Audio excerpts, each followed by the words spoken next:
grab pizza. Yeah. All right, we're going to go ahead and get started with our club meeting today. Thanks everybody for coming. Today we have a special presentation by Security Metrics. We're really excited for that. We have a couple of announcements before we wrap up the semester. If you are interested in going to DEF CON with us as a club, make sure you go to our website, UVUCSC.com, and up at the top there's a thing that says DEF CON. Fill out that survey, that way we can get back to you. That way we can go together and we can do fundraising as a club. We just have to know how many of you are actually interested in going, that way we can acquire funds. So make sure you do that as soon as you can. When is DEF CON? DEF CON is going to be August 4th to 7th. Yeah. August 4th to 7th Yeah. At the Paris and Bailey's Hotel. It's in Vegas. Yeah, Vegas. Like always. Yeah. Okay. Yeah, so this is our last meeting for the semester. We've had a great start to the club, and we have a lot planned for the fall. We're really excited about that. If you haven't joined the club officially, please do so. You can go to our website. There's a tab that says Join Now and join it. That's UVUCSC.com. Make sure you go there. Is there? All right, that's it. What? Our club won an award. Okay. Oh yeah. The club's office closing night. Okay. Yes, our club won an award for an outstanding start from the club's office.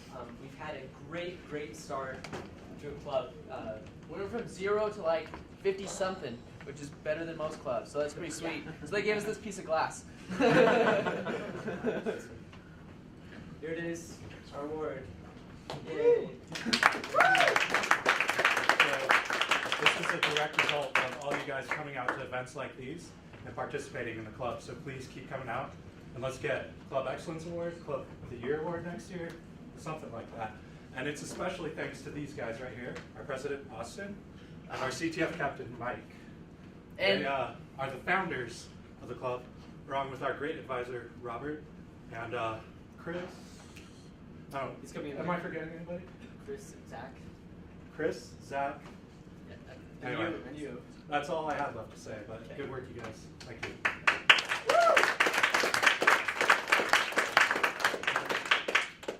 some of the cool things we've done since the end of the year, and I like that we're seeing all this stuff. So we had 8 to 10 people attend B-Sides, the security convention in March. That was really cool. But we didn't have, last year we didn't have anybody from UVU come, and we had 8 to 10 students, and I'd say at least 5 or 6 of us were participating in the Capture the Flag event there as well. And it was great. We had a lot of fun. So if you guys want to keep doing these events, Capture the Flag events, come talk to me because there's tons of them. There's some sweet ones I want to do over the summer, so that's usually when they go on. So yeah, you don't have to know anything. I'll teach you all the junk. Great. All right, let's go ahead and hear from Security Metrics. Let's give them a round of applause. It's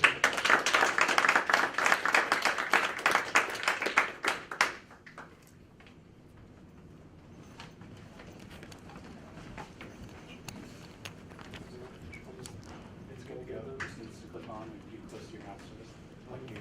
On your chest. Just hold it. Alright, hopefully that'll work. Should be fine. Drop this thing. Alright, thank you everybody for coming out.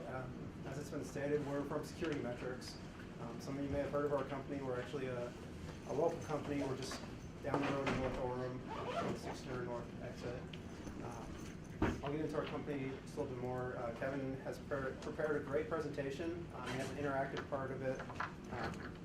It's focusing around Nmap, which is kind of the first tool in a pen tester's bag, just because it gives you more information, or it gives you a good foundation. It tells you all sorts of information that you can use to go on and perform attacks or to discover additional avenues of attack.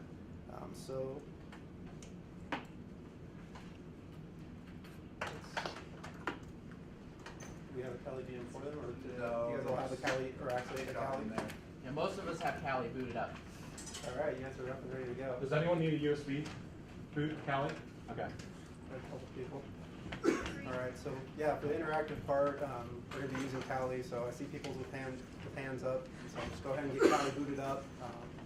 As we go through the presentation, you'll have time to get things set and ready.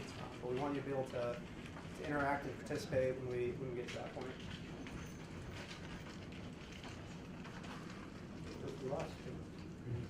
There's Kevin.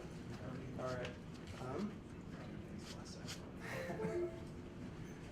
So like I said, we're from Security Metrics. Security Metrics started the focus in the payment card industry, or PCI. Some of you may have heard of that. And so our main focus was helping companies be protected from malicious attackers, look for ways people could retrieve credit card information, and helping people protect that. My pen testing experience got rounded up a little bit. I've only been involved in pen testing coming up on 8 years, and so not quite 10, but almost there. And Kevin, he's been involved with our department for a year now.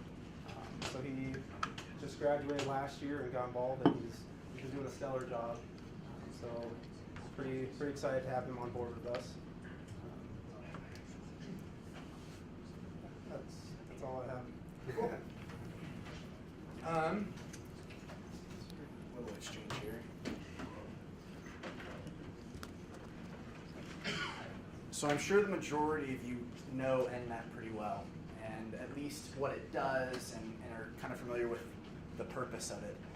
So really the purpose of us coming here is to really help you guys to think like pen testers. And so that's why we bring this demo. We're going to have you try to think like pen testers.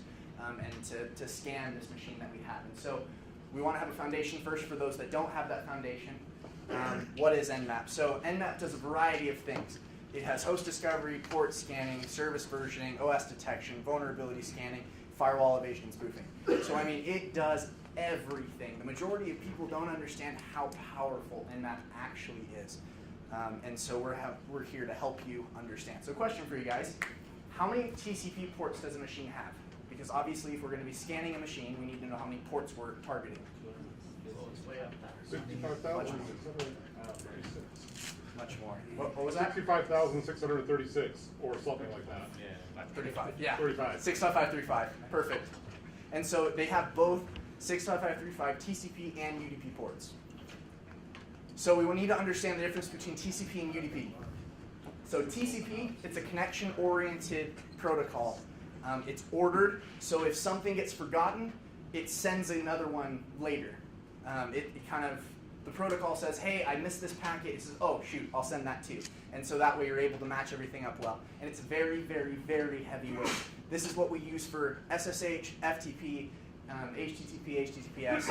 Really, most consistent protocols that need reliability all use TCP. UDP, on the other hand, is the exact opposite. It's connectionless, there's no order to it, and it's lightweight. Typically, we use this for things that doesn't really matter if we miss a packet. If you're watching a movie and you miss a little bit, we don't really care, we just keep going. So streaming, VoIP, gaming, etc. Which is faster to scan? TCP or UDP? I heard it somewhere.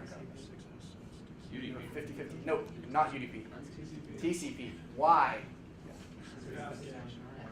Because UDP, you don't get a response necessarily. You have to wait for it to time out. TCP will send a reset. Exactly. So because of the heavyweightness of the protocol, heavyweightness, I don't know if that's an actual word, but because of the heavyweightness of the protocol, we know exactly what we're expecting. If I send something and it doesn't send a response, we're good. UDP, maybe it doesn't want to send a response. Who knows?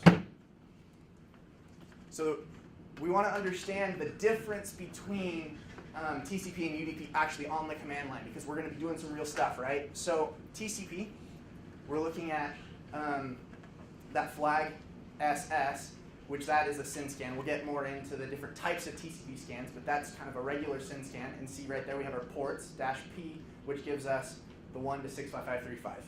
So that gives us everything with our target. UDP, on the other hand, we have SU for UDP, and then SV for versioning, and then we want to do the top 1,000 ports or more. We can do more, but if we were to do much more, we might run into having a really, really long scan. Why would it be important to use the SV flag when doing a UDP scan? You know? This is a bit more difficult question. Verbose? So it's for versioning. The SV is for versioning. Okay. Kind of thinking about the difference between TCP and UDP. With UDP, we don't necessarily know what's going to come back in the response. And so just because it responded doesn't necessarily mean that we know what's behind that protocol, what service is actually speaking. Because whether you just get a return packet, that doesn't necessarily do you a ton of good if you don't know what service it is. So the versioning in Nmap will actually help you to understand what that service actually is, because it'll send very specific packets based on what it might think that UDP port is. While with TCP, because it's a heavyweight protocol, a lot of the responses we can get versioning without actually having to do the versioning, but we can do the versioning to kind of increase our ability to get more specific versioning. Another important thing is with UDP ports, some of them just won't respond at all until you're communicating the protocol that it understands. So you may send a packet trying to elicit a response, and if the service doesn't recognize that packet, it's just going to discard it. It won't respond at all. So your Nmap scan might just report back, hey, this port is closed, or it's open filter, I don't know what's going on there. So when you version scan it, if you hit the right version or the right service that's running there, then it'll reply back and be like, oh yeah, I recognize your request. You know, here's my response. Yes? So out of TCP and UDP, which one is more popular for like exploiting? TCP by bar. Lots of more things run on it, I guess. Yeah. There's a lot more things, because typically in computing we want the more reliability. So typically we'll have a lot more exploits for TCP than UDP, but there are UDP exploits as well. So just because there's few doesn't mean there's not any good ways. So the types of TCP scanning, we want to understand, because there's many different types of TCP scanning, because we have many different types of TCP connections. And so for our SYN scanning, which this is the first arrow here, we just send that first packet. And the way that we do that is with the S flag S. And then we do our versioning to get us more specific versioning. ACK, on the other hand, it's the S flag A, we have our versioning, and ACK will just send this ACK packet. And so in the protocol, so the reason why we're doing all of these different types of things is typically for firewall routing. Because some firewalls say, you know, I don't accept random SYNs to this service. And so sometimes you can get around firewall rules based on this ACK. Because it's saying I'm looking for SYNs, but it's not looking for ACKs. And in the protocol, if you send an ACK, it goes, whoa, I didn't even get a SYN, reset, try again. And so that's a way to get around those things, to get to kind of maneuver things around, so that way you'll get the machine to respond to you. Another one is the connect scan. Much slower, but it goes through the entire process. And so with that connect scan, we're able to know for a fact that it's actually connected. These are not the only ones. There are many others, and I encourage you to research these. We're not going to talk about all of them. But there's window, mammon, null, fin, and Christmas. And so you can do all of these different little things to kind of rub the machine the wrong way, so it'll give you the response that you want. One thing that's really important about Nmap is the NSEs, the Nmap scripting engine. It gives you so much better everything. It gives better network discovery, better sophisticated version detection, better vulnerability detection, backdoor detection, vulnerability exploitation. There is a giant documentation that is huge all on there. So it will do all of these things for you. So a lot of times when people are saying, well, I need my vulnerability scanner, Nmap is a vulnerability scanner. So we can do vulnerability scanning with Nmap. We can get everything done we need to with Nmap. You know, some of the other vulnerability scanners may be helpful in your pen test, but it's an addition to what Nmap does for you, because Nmap is so simplistic and so fast and so awesome. So we need to understand our Nmap NSE syntax. So the same way before, we have Nmap with P, our open ports. And so the SSV gives us SYN version detection, and the SUV gives us UDP version detection. A gives us a little bit of scripting with OS discovery and all of that kind of stuff. And then we get to determine what kind of scripts we want to run. So we can run the default scripts on our target. In addition, we can run a specific script. So if I wanted to run the FTP at VS-FTP backdoor, so that's just a specific vulnerability script that I can run from Nmap to get it to know if I'm vulnerable to that thing. Another thing you can do is you can wildcard. I'm sure you learned wildcards. You can wildcard a script. So it'll say everything that's FTP I want to do. So that way I'm sending it right against that port 21 for the FTP service, and I'm running all the FTP scripts against it, and maybe something will come up positive. And you can also do something a little more hairy, is that you can actually do types. So vulnerabilities in that document are broken into types of vulnerabilities. So we have default vulnerabilities, we have safe vulnerabilities, we have auth vulnerability, scripts, not vulnerabilities, but default, safe, auth, vuln scripts. And so you can say, using a Boolean statement, that you want to do a specific ones and you don't want to do other ones. So you can kind of tweak it that way as well, doing groups of NSEs. So I've got a statement here. Why is this a good idea? Why or why not? You get hit by a firewall real quick. Okay. Yeah, it's pretty noisy. That is one thing. There's a couple of things. It's not just one. Why else? Yeah. Same. It'll take forever. Okay, why would it take forever? You're scanning all ports. So I'm scanning all ports, but look, I'm doing TCP and UDP. So doing all TCP ports, doing 65535 UDP ports, it's going to be nasty. It's going to take you forever. And also, one thing is doing scripts all. There are many, many different scripts. There's DOS scripts, there's fuzzer scripts, there's brute force scripts. We have all these different types of scripts. What if your client that you're running against says, I don't want my web server to go down? That's kind of a deal breaker. They get kind of upset when you break their stuff. So now we have our demo. Now that you're experts in Nmap, we have our demo. So this is my host. It's currently up. And the only restrictions are that you cannot DOS or fuzz my machine. I want you to scan it. I want you to learn everything about it. And I'm going to ask you some questions about it. And then we'll see how well you guys do, and maybe we can help you. And so Aaron and I are here to field questions if you have specific questions. If you're having trouble, we're here to help you as well. We're walking around and we can help you guys. So I'm going to give you 15 minutes or so to kind of figure this stuff out for yourself.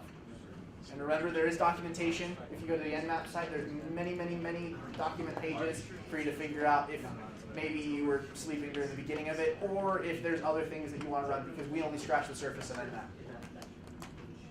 All right.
all 65,000 ports on UDP and TCP. You're doing all default scripts.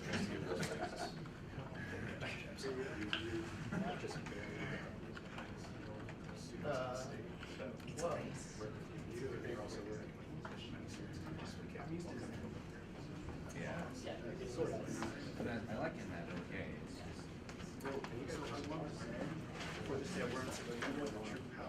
It's the big high-rise building you see. It's like just The best thing, like John bugs me, like for the power they have.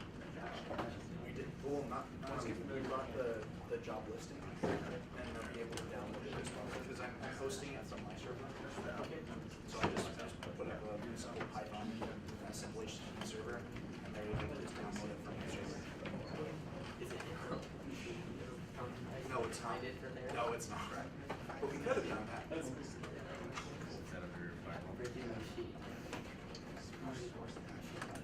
can find the job listing here.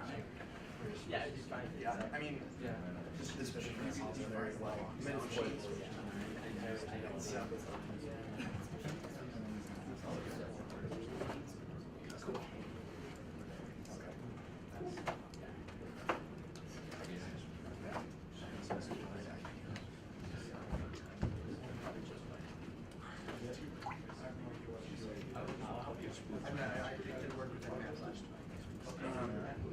So I'm just hosting a virtual box.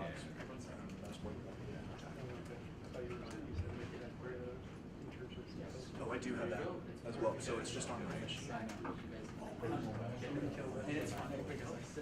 I think we're good. We're just waiting for it to run. We both did some pretty intense. Take this away for a second.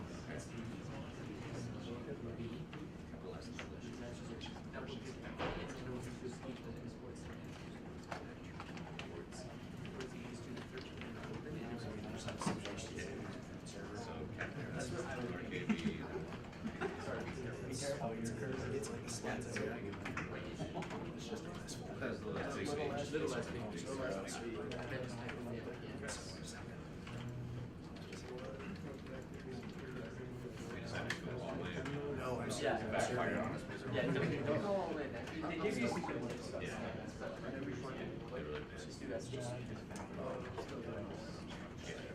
I added the security metrics on it.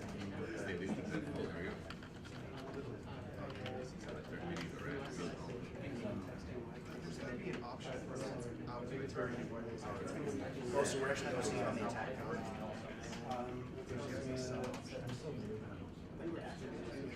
Well,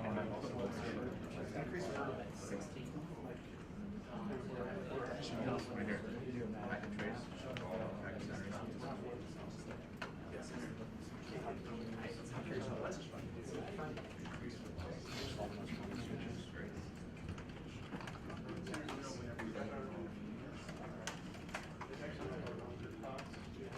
Yeah, you guys were there for a while.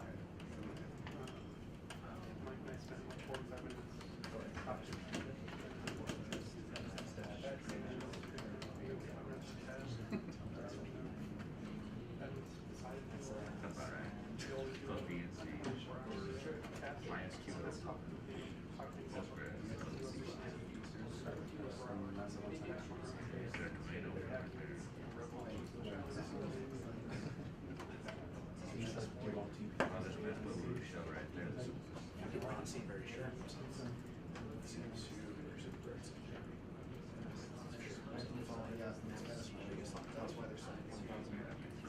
Yeah, because you have 81 ATC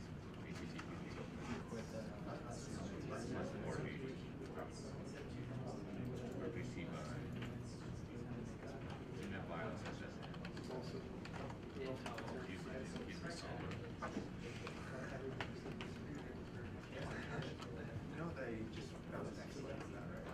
Yeah, we saw that. That was a bad bug or bad. Bad log. Yeah, it's old.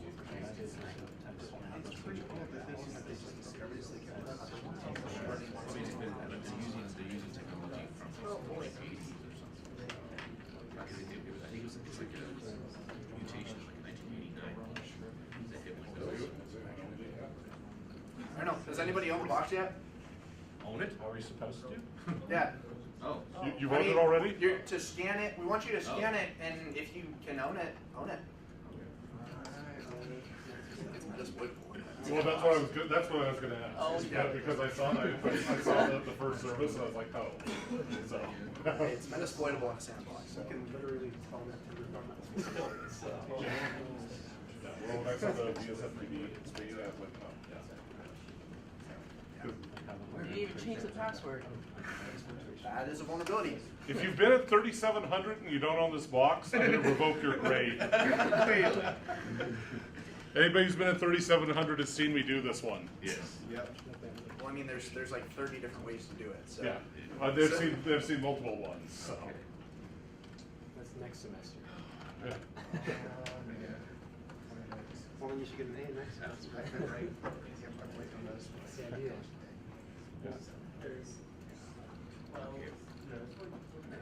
But I'm happy no one has Armitage. Just Hail Mary. That is considered a DOS or a fuzz. To send 300 exploits or more, I guess it's probably close to the thousands at one time. That would be a DOS. It'll get you in though. Yeah, well, it'll bring up, I don't know, like 15, 16 shells pretty quickly on this. Oh, that's cool. Yeah, probably hit Oh, as long as I can handle it. I didn't dedicate like 10 gigs to it. I only dedicated one processor and 4 gigs. I'm sure. But if two people can get it there at once, Then you run the risk of people flooding your ports and dropping their traffic. it's true. Anybody have questions? Anything?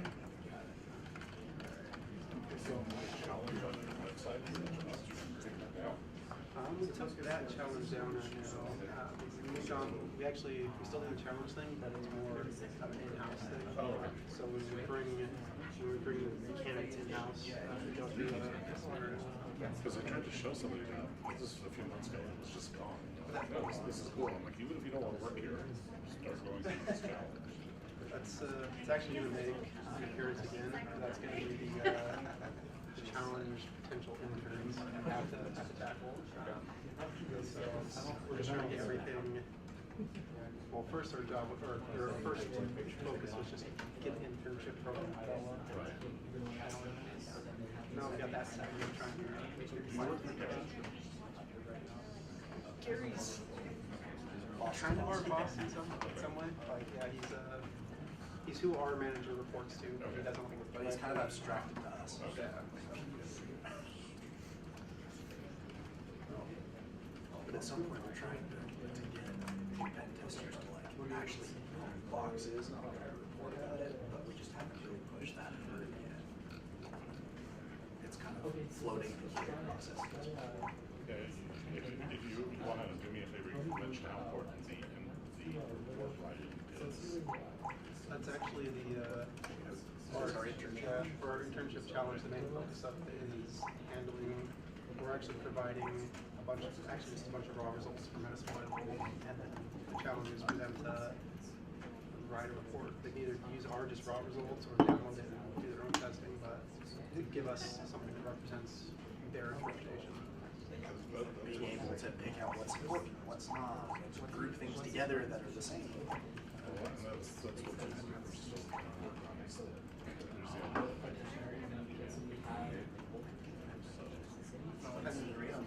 that's just not true. Yeah, you won't keep a job if you can't communicate. Yeah. Especially as a pen tester, it doesn't matter if you find 100 vulnerabilities, you can't tell your clients how to fix them or how they replicate it.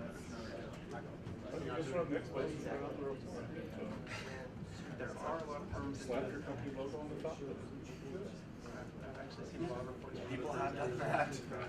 Slap Nessus. Oh, Nessus and our company. What's that? Hi. So, I am not a computer science major. I'm an architecture major. But I'm doing the blog because it makes total sense. So, I'm going to ask you really dumb questions. That's pretend not to make it. So, no, my understanding is the Nmap is kind of like a toolbox, right? Yes, kind of. It's an application that has many different facets that are tools. So I would think that Nmap is kind of like, I guess you could consider it a toolbox that has new tools. I think the more like it's a tool in the pen tester's toolbox. It's used to gather information. It's a versatile tool. Nmap for the most part. It's like a multi-tool. It's just multi-tool pull it out. And Nmap for the most part, you don't use Nmap for like the latter stages of a pen test. It's typically the preliminary stages. But there are some NSA scripts that can help you exploit a machine. For the most part, there is no exploitation. So it's more of just information gathering. Nmap can give you any and all information about the host that you're looking for. Okay. So, in 30 seconds, can you explain to me what TCP is? Like, is it a connection? Protocol. It's a protocol. Okay. I'm going to assume the same as with UDP. Yep. They're both protocols. Protocols way to do things. So it's a specific guideline of how to communicate. So, SYN and TCP are also TCP protocols?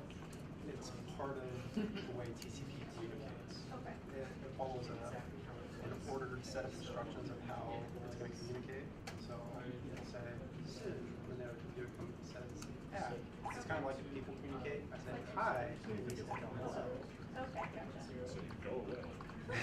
Yeah, that's a reset. That's also popular. That's also popular. And they're packets in the actual protocol, so it's kind of facets of the protocol.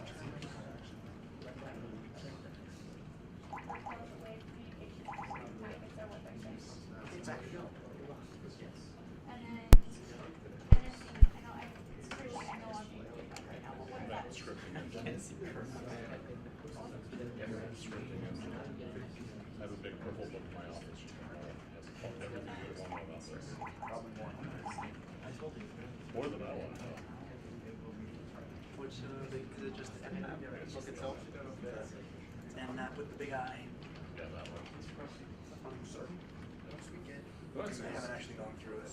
I haven't read that. Read one release one book every year, you get your 10 CPE testers.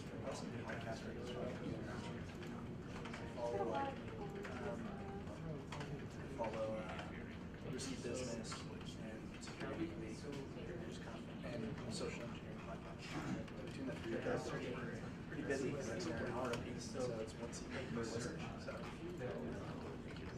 feel bad though, because it's like I'm submitting legitimately all of this, and it's just a podcast. There you go. Done. And then once you find out your voice, you can just say,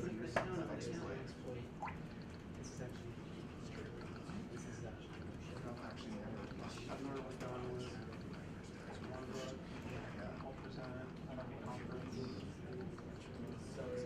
class, and then just make up their class.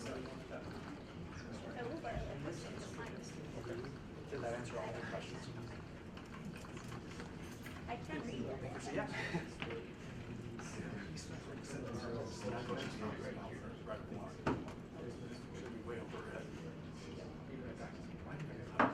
Thanks for your help. So, kind of bringing it back in a little bit. You guys can keep working on it, trying to pop it. But, what commands and flags did you guys run against this box? What did you guys think was helpful to be able to gain information about this host?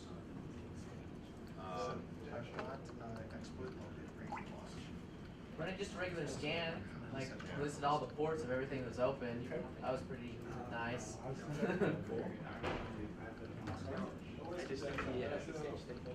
The OS detection helped? What's up? That is very helpful, because there's plenty of tutorials online, which, I mean, as a pen tester, everything's fair game. So, you can, someone mentioned earlier that the credentials are default. The reason how they do that is because they looked it up online. We're default. Exactly. And so that is a vulnerability. Just because Nmap wouldn't catch that, it's still a vulnerability. And so that is something that's important to know. Real world example of that, we actually had a client I was testing 2 years ago. It was completely black box engagement. We just said, here's our website, go at it. We're not going to give you any information about it or anything. Turns out one of their developers was hosting a version of their site on GitHub. It had his credentials that were still valid for their production system, and so 5 minutes into the engagement, I had access to their developer's account, so I had full control of the application. I mean, things on the internet are fair game. Have you seen Danny Harkin's goal to grab stuff off GitHub? So They've tried to limit that.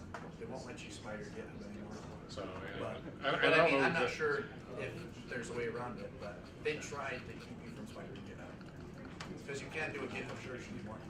That was really easy, way back in the day. They had to search projects. GitHub search was causing a lot of issues because a lot of people would upload SSH keys. So that is a vulnerability. You know, knowing that this is metasploitable and being able to go online and saying, well, okay, this is actually has default credentials. Not even go online. If you go to the web's page that it's serving, it's right there on the page. It is. It is. It's right there. So what services seem most interesting to you guys? Telnet. Why is that interesting? For Nobody those who uses don't know. Telnet. Well, why is nobody using Telnet? Nothing's encrypted, everything's broadcasting clear. And is there authentication over Telnet in this instance? No. You just walk right through the front door and turn the knob.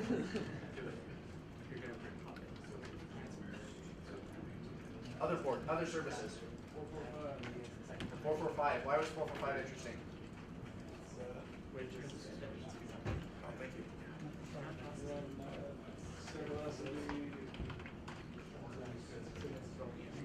Samba is a very interesting thing to attack.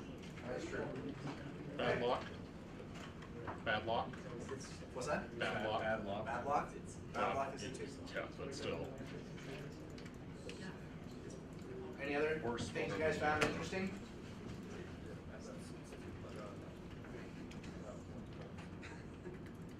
Anything? Bueller? There's a lot of ports in this that are interesting. How about that VSFTPD? That was used in there. VSFTPD was vulnerable, had a backdoor. Did anybody research what that actual exploit was? No, but we can find it real quick. Can somebody research that for me and tell me? We have X11 open. Is it a smiley face? SSH is open. True. SSH is open. That can be interesting if there's bad credentials. Your net files SSN. So someone help me with that. DSFTP. You're in? Okay, did you read that exploit? What does the exploit do? Oh, with Telnet? Okay. But what about VSFTP? Does anybody see what that exploit did? Can somebody research that for me? What's it called again? Sorry. The VSFTP backdoor? Oh, this one's Awesome. fun. Yeah. So you can use the VS FTP backdoor. It's in the version 2.3.4. 2.3.4. Yeah. Okay. Yeah. So it says this backdoor was introduced in 2011. So this is really out of date. Okay. So if you just Google it, you can find that. Yeah. And so if you Google the exploit, can you tell me what the exploit does? Yeah. Because it's an interesting exploit.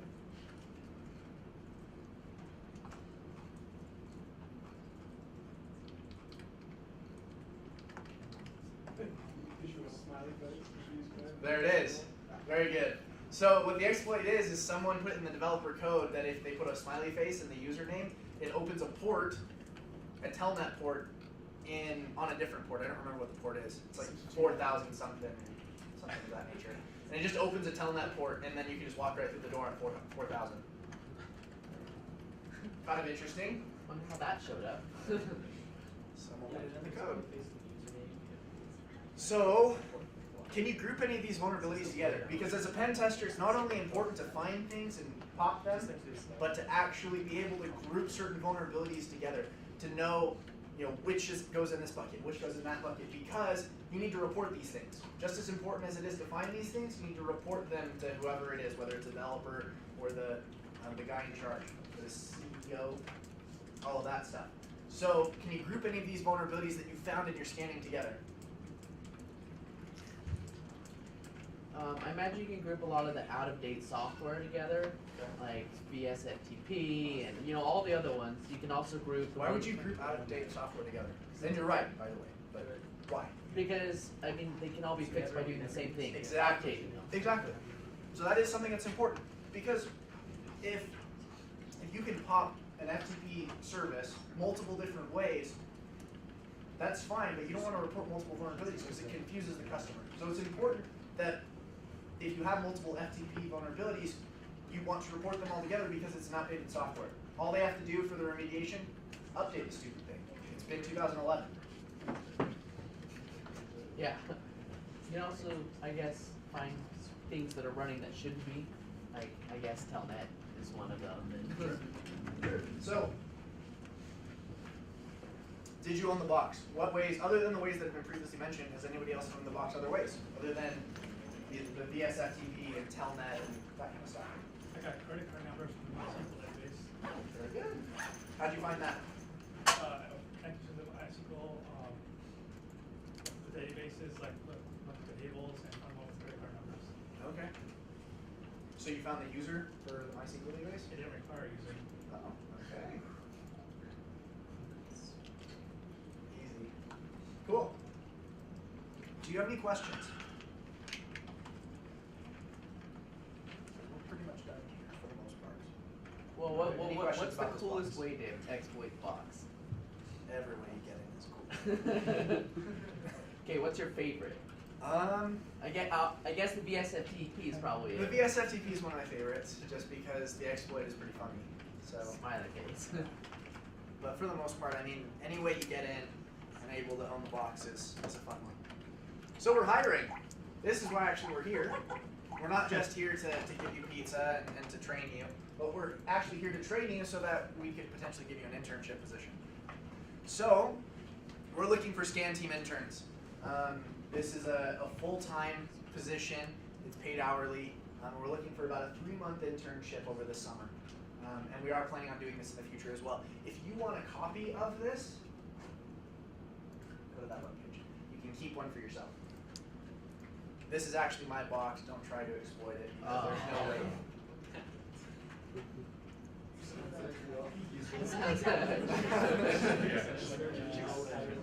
Hail Mary it is. It's just a web server. So. I've got a question. What's that? What does it pay? That's on experience. Okay. What's like the bottom floor? That is a good question. I think the estimate I came up with our manager was somewhere around 17 an hour. More depending on if you're awesome at what you do. So I mean, ideally, we're not looking for just interns. If people are good, and they're really as good as we hope they are, that we're looking to turn these scan interns into full-time pen testers. But it requires that necessary skill to keep you on the team. So. Do you mind showing us how you would do some of these nApp stuff? So you had us go through and attack the box. Do you mind attacking it while we watch what you do and kind of explaining how you do it? I don't think we have enough time to do all of that. Okay. Unfortunately, we've kind of exhausted our time, but maybe a different time. All right. But a lot of the command and the syntax that we showed here with all of the different scripts and those things are typically what we would run. My methodology, I would typically first run host discovery. We only know there's one host, so we don't really care that much about that. But we want to run host discovery, we want to figure out who's alive and who's not. And then after host discovery, we'll run TCP and UDP, see what's alive. And then after that, we'll run our specific script stands on what is alive, on what ports. So we're kind of refining it to getting more verbose as we refine what we're actually looking at. Because it's not necessarily good to spend. You could potentially run a script scan against all ports, but it's not necessarily good practice, and it can make your scan go really long. Yeah. Just kind of as we showed before. So that's kind of that. But And also we are hiring for those who are looking to do full-time work and who have the skills, because this is a very skilled position. You can go and apply. This is a much more, we're looking for a much higher caliber pen tester than the scan team intern. And so the scan team intern is a great way in, but if you feel like you have those skills, you can apply for a pen tester position. This is an entry level position as a full-time salary position. And you can email your resumes to Aaron. Aaron at Security Metrics. Sounds good. Any other questions? Whether it's regarding the specific. Where do we go for that? You could have it on the slide. You can download that there. And then we send our resumes to. And so you send those resumes to Aaron, and then we'll start you on the internship process. He'll probably start with a phone call and then refine there, but we'll start on the internship process.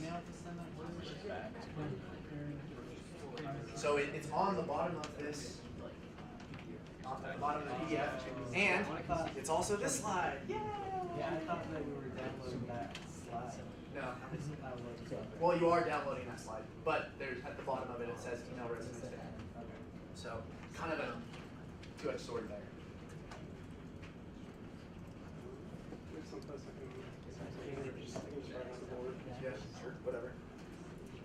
Yeah, you can put the screen up if you want. Alright. So it's on the console there. It's so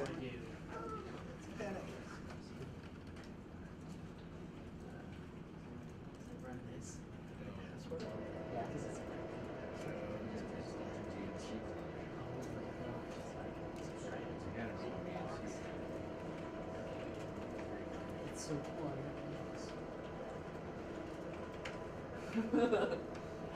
Isn't that fun?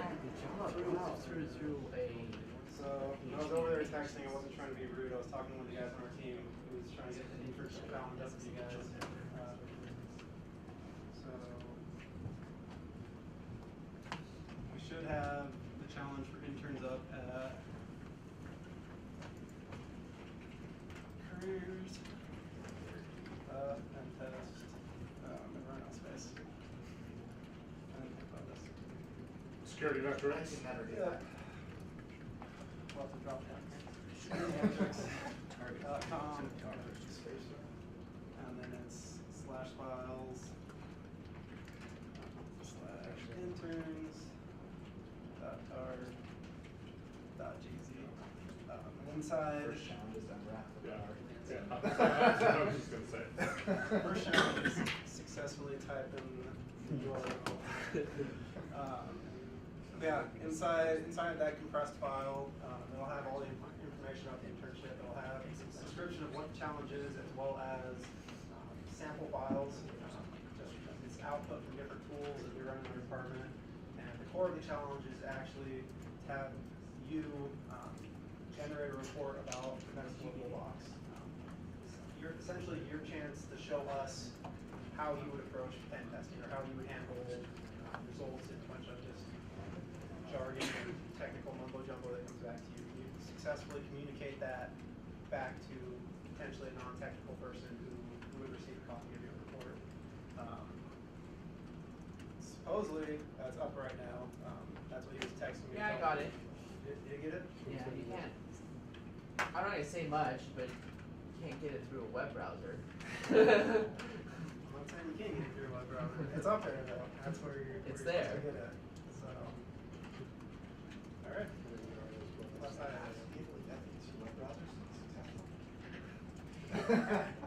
Just go for work. I don't know if Noco will work. I'll show you. There's two other great alternatives. Yeah. It's easy.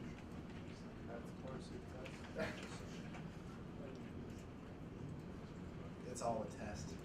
Life is a test. Cool. Any questions? I think we're gonna stick around for a little bit if you want to talk to us one-on-one. Then hand in paper resumes. We don't really prefer that, but if you hand in paper resumes, we take them. So yeah. So we leave these, Callie, live. No, Oh, yeah, go ahead. Don't take these live USBs home. Those are ours. Sorry. Okay. I mean, you can download Kali yourself. So. Yeah. All right, let's give Security Metrics a round of applause.